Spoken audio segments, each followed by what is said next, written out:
Akalar, bugun pult bo'yicha ma'lumot berib o'tmoqchiman. Ko'rib turgan pultinglar. Bular universalniy pultlar bo'ladi. Любой заводской pulti bilan chiqqan mashinalarga tushadi.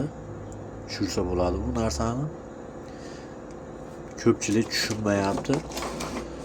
Mana pult bilan bu pultni nima senasi boshqacha deyapti. Bu Xitoy pult bo'lsa, bu Xitoy provadarlar ulanib turib ulanadi.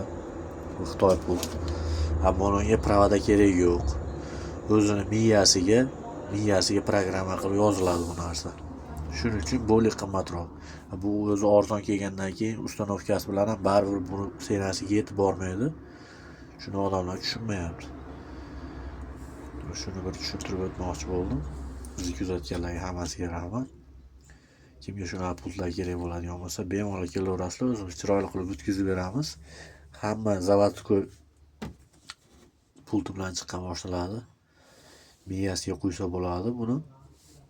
Yo'qolib qolgan bo'lsa. Mana varianti ham bor. Buni to'lqa ulanadi. Provoda bilan. Bu bo'lli arzonroq varianti.